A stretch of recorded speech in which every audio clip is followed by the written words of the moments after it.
No imaginé que iba a extenderme tanto en responder a esto que ha ido también ocurriendo, ¿no?, en el tiempo. Ya es como el onceno video. Y quiero pedirle que me disculpen si alguno pues lo ve y no hace mucho tiempo que no hacía esto. Me ponía a hablar sobre un tema y diferentes puntos, irlos tratando poco a poco. Pero una vez más como un pie forzado, ¿no? Y quiero agradecerle de nuevo a Arnaldo por darme esta oportunidad. Y todo esto, no sé si tienes el ánimo de escucharlo, pero lo hago para nuestro bien. Dijiste en una de las cosas de tu mensaje, para los que critican a los cristianos cubanos, y estás hablando de los que están en el extranjero. Yo no critico a ningún cristiano, ni en el extranjero ni acá. No sé si alguno se siente criticado, pero lo que comparto lo hago con el ánimo quizás de ser edificados todos y de meditar lo que tú nos has compartido. Para los que critican a los cristianos cubanos por no llamar corruptos a nuestros gobernantes y levantarnos en su contra. Yo no creo que se deba criticar a nadie por no llamar corruptos a los gobernantes o por levantarse en contra de los gobernantes. No creo que sea esto digno de criticar. Ustedes dicen que somos cobardes o ciegos, y yo les digo que no, que somos obedientes, que no confundan nacionalismo y patriotismo con el reino de Dios. Amamos a Cuba, pero servimos a Cristo. Y está bien, en parte. Yo creo que nosotros tenemos que asumir responsabilidades y según lo que sentimos Dios nos ha llamado para hacer, según nuestra fuerza, pues lo vamos a hacer. Yo no creo que sean ciegos ni cobardes las personas en Cuba. Si hay algún hermano ciego, yo los he conocido, tengo hermanos que son ciegos y igual viven en obediencia a Dios, sirviéndole a Él con gratitud, y Dios les usa poderosamente también. Y no creo que sean cobardes. Lo que sí creo es que debemos, dice la palabra, estimularnos al amor y a las buenas obras, y que debemos cobrar ánimo y ánimo pronto para hacer las cosas como conviene a los santos. Pero le voy a poner el mismo ejemplo que ha citado. A mí me gusta mucho la historia de la vida de Pablo, porque Pablo es verdad que es un buen ejemplo en todas las cosas.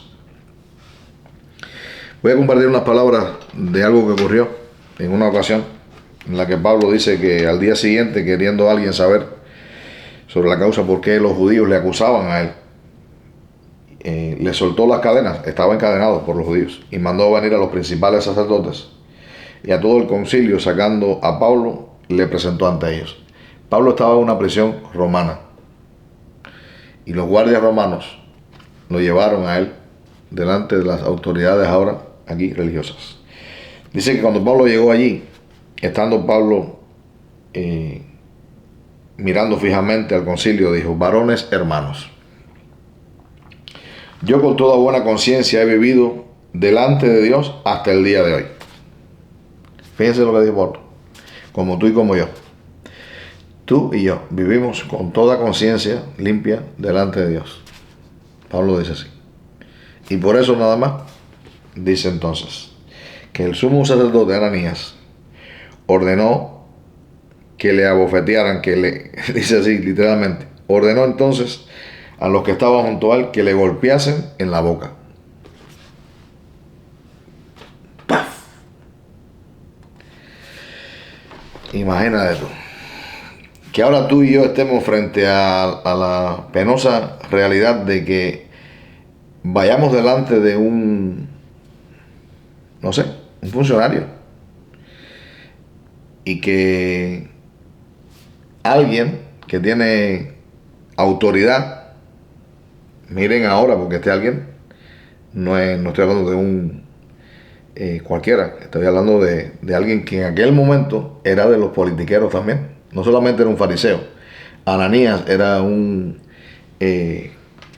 sumo sacerdote. Pero los sumos sacerdotes, fíjate al extremo que el gobierno de Roma, un funcionario de Roma, estuvo dispuesto a llevar delante del funcionario que tenía autoridad religiosa a un preso, porque él quería saber por qué es que eran acusados. Cuando Pablo en su defensa lo único que dice y testifica es que él había vivido delante de Dios con una buena conciencia hasta el día que se presentó ante ellos. Ananías le mandó a golpearle en la boca. ¿Qué haces tú y qué hago yo?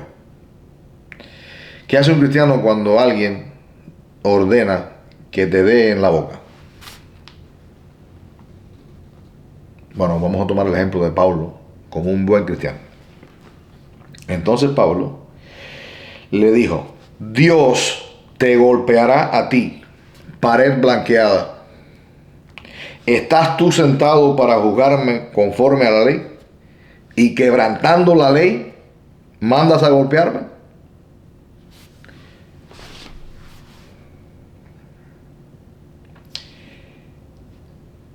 Este es el ejemplo de un cristiano valiente. No se defendió con sus manos. No usó una espada, no le devolvió un golpe, pero no se cayó. Dios te golpeará a ti, pared blanqueada. ¿Estás tú sentado para juzgarme conforme a la ley? Y violando la ley, mandas a golpearme. Bueno, esto lo hacen funcionarios, líderes religiosos, lo hacen funcionarios del gobierno, lo hacen agentes de la policía. Quien lo haga, quien viole mis derechos, quien me maltrate a mí o maltrate a mi familia, a mi vecino, quien maltrate a la comunidad donde vivo, al país donde vivo, yo, como cristiano, tengo que levantar mi voz y decir: ustedes están para proteger y ustedes están para jugar al malo, pero si ustedes violando la ley, violan los derechos míos, que no he hecho algo, que soy inocente. Hay muchos inocentes en Cuba que simplemente por levantar la voz están presos. Están presos. Pablo estaba preso. Fíjense qué interesante. Y en ese preciso momento, entonces los que estaban allí, que respaldaron la actitud, fíjate, aunque Pablo, fíjate, sabía que lo que había hecho esa persona estaba mal, hubo alguien o un grupo de personas que se levantaron y defendieron a la actitud de este hombre. Dice: ¿no sabes que este es el príncipe? ¿No sabes que es un príncipe de tu pueblo? Ah, no lo sabía. Si hubiese sabido que era un príncipe de mi pueblo, pues lo que dice la ley es que yo no debo. Así lo dijo Pablo. Mira lo que dicen los demás. Los que estaban presentes dijeron: al sumo sacerdote de Dios injurias. Pablo dijo: no sabía, hermanos, que era el sumo sacerdote, porque escrito está: no maldecirás a un príncipe de tu pueblo. Si el sumo sacerdote es capaz de violar mis derechos y de pegarme, estando él sentado para juzgarme según la ley, y violando la ley me manda a golpear, yo no pienso que este sea un príncipe del pueblo, ni pienso que sea un sumo sacerdote. Pienso que es alguien que viola la ley. Pero bueno, ustedes ahora por conciencia me dicen que es alguien que está ahí, que es un príncipe de mi pueblo. Pues bueno, no lo sabía.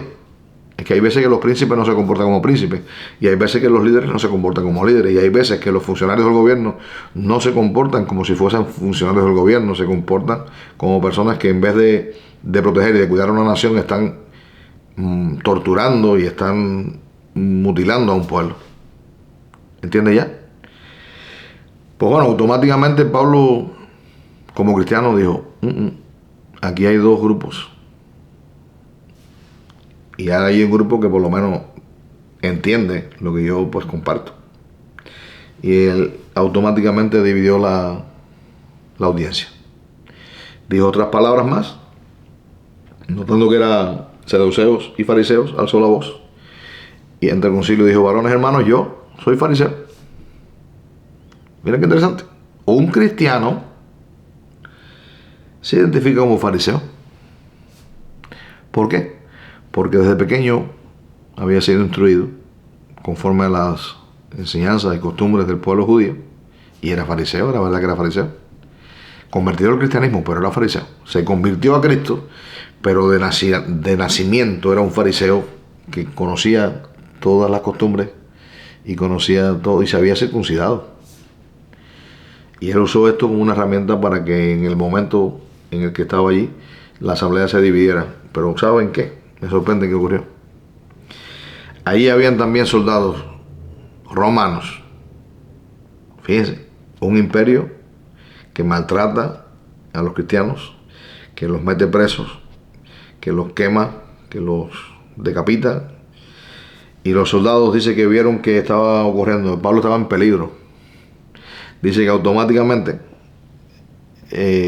cuando se produjo una disensión, ellos vieron que había un gran vocerío y levantándose los escribas de parte de los fariseos contendían diciendo que ningún mal hallaban en aquel hombre, que esto era algo que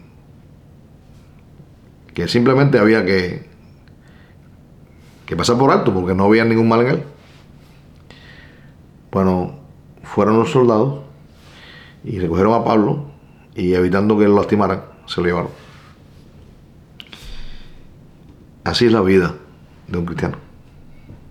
Nos hallamos en distintos momentos involucrados en diversas pruebas. De todas ellas nos libra Dios.